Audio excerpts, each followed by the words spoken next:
All right, pardon that brief interruption. Let me get this sharing right back onto our right back into our Facebook page. So to keep in mind where we're headed tonight, we're headed towards talking about compassionate policies and anti-racist policies. Oftentimes we engage in this conversation and people ask like, okay, well, how does this actually happen, right? Yes, you can be someone who gets involved in your city council and you're someone who is in a relationship with your council and you just propose these ideas, but also you run, right? Or you find the leader in your community in a grassroots organization and you support them to run, right? So oftentimes it is getting new perspectives and new leadership in elected positions. If you find resistance in the people who are elected, the only solution is new people need to be elected, right? So we're going to unpack a little bit of what that looks like and why that's difficult. Bear with me, I'm going to get this PowerPoint back up, but okay, where did I leave off? Incumbency effect, right? People can complain about Congress, but love their congressperson. People can be begrudging about their city politics, but still the person who appears as incumbent on their local ballot is just statistically and scientifically going to get votes simply by the fact that it says incumbent under their name. I left off talking about finances, so I'm going to pick up there. It does cost to have a candidate statement on your ballot. So if you want anything other than your name to be what appears on the ballot, which you do because you need voters to understand who you are and why you're running, and if you want anything other than your name to be on that ballot, then you've got to fork up cash in order to put it on the ballot. What does that cost? It costs anywhere from what I found $600 all the way up to possibly $1,800. And that's only to get it in one language. So if you want it to be translated into other languages, you're now talking about an additional $600 to $1,800. So what you see is that it costs to run a campaign even just to put your name on the ballot. That's not even going into the financial barriers of having to actually fund or fundraise for everything else that's included into a campaign. So if we're talking about wanting to get community grassroots involvement in elected officials, they need to be financially supported. And that financial support sometimes has to come before their candidacy is even declared, right? How does that make sense? How is it that an individual who may be a single mom working 2 jobs, a valuable perspective to have in your city, but she's got to figure out how to have $2-3 grand to even get candidacy declared in order to start fundraising? What's the solution to that? A New Politics founder, Emily Chedernick, says that vying for a position in even local elections is going to cost you anywhere from $5,000 to $100,000.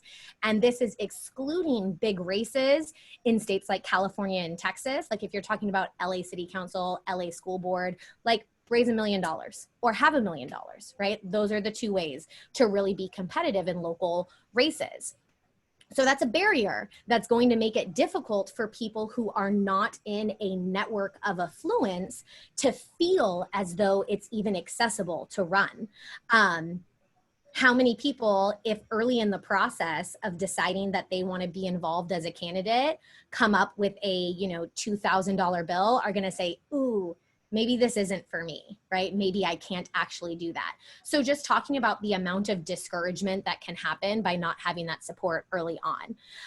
Then if you're talking about wanting to have someone run for a local election or statewide election, even a national election, there's a whole slew of legal forms, of specific processes that you've got to either understand yourself, be able to pay someone to understand, or be the person that has so much grit that you're going to keep on pushing through, even though these forms are complicated and hard to understand.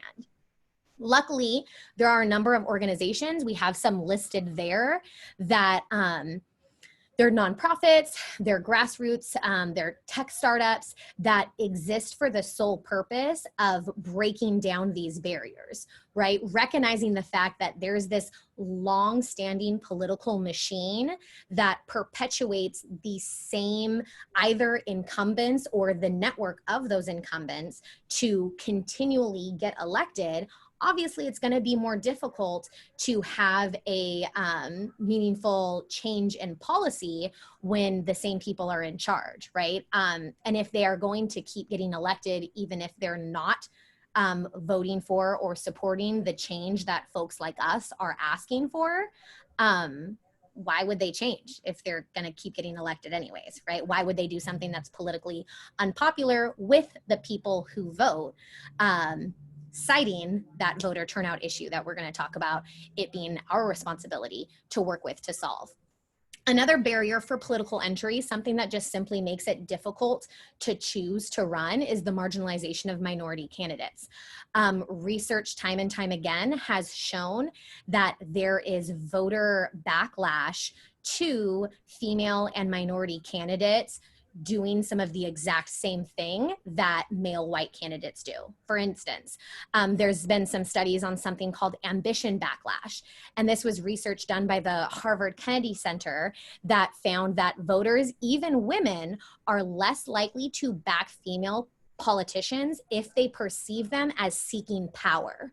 So the thought behind that is, we are implicitly conditioned to recognize men, particularly white men, as being those that hold power. So it doesn't seem weird if a white man declares that he has his eyes on the White House, right? That doesn't strike us as odd. But if we see a woman or a Black person, a Black woman who says this is something I feel led to do and I feel capable to do, there's this implicit bias part of voters that go ooh, why does she want power? Ooh, why is she power seeking, right? And we question the intentions of politicians, not we as in the people in this group, but we as in the voter population at large. Then there's also the attack of identity politics. This is true for local, state, and national elections, that we see minority candidates being judged and attacked based on what they have or have not done, or what we fear they will do for their community that they identify with or they belong to.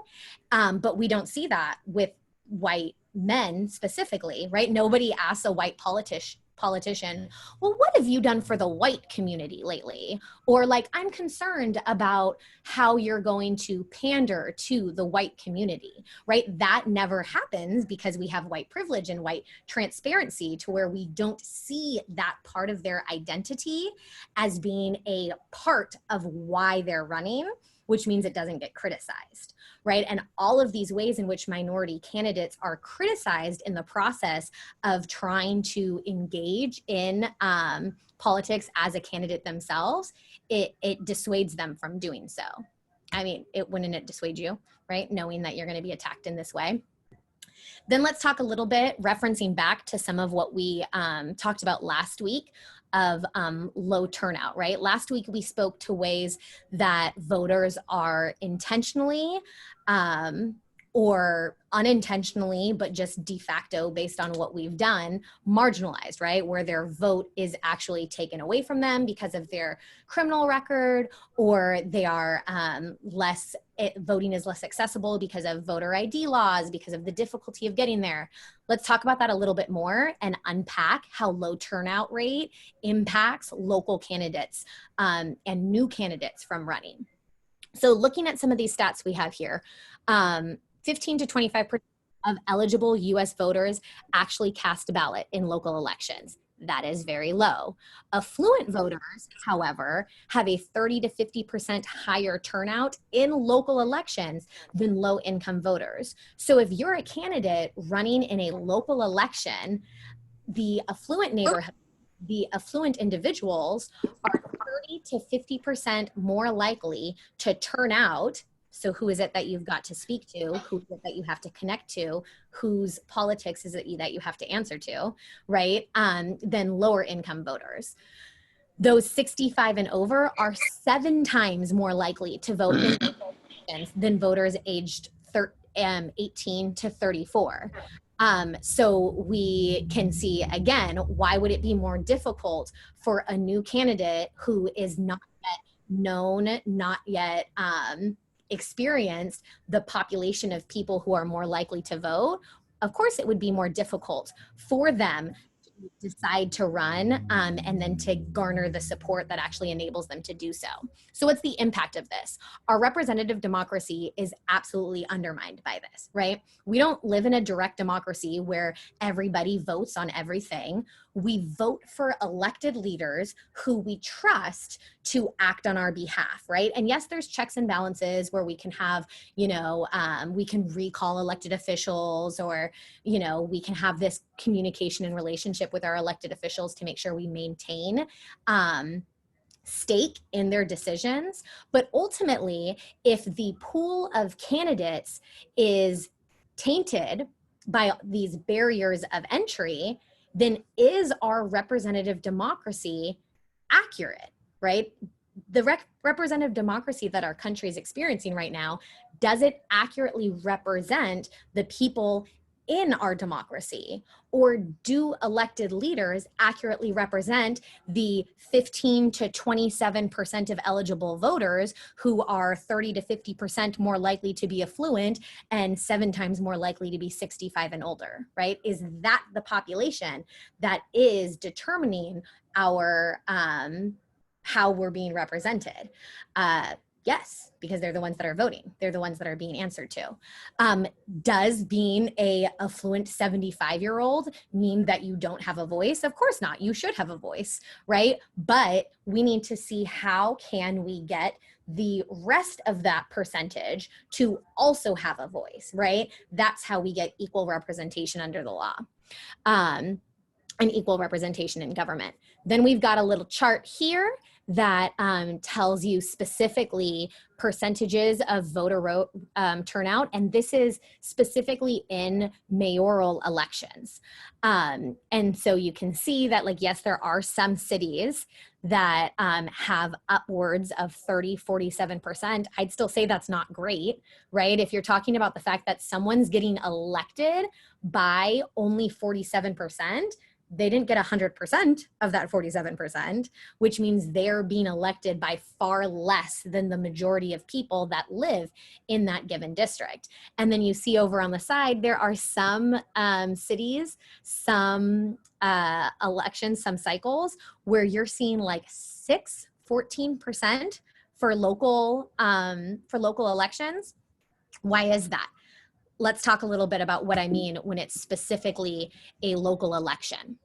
I'm going to get to that on the next slide, I think. So what are some voter turnout of, what are some obstacles on why is voter turnout so low? The first thing, lack of information, right? It can simply be not understanding voter laws. It could be someone with a criminal record that does not know when and how their right to vote is restored.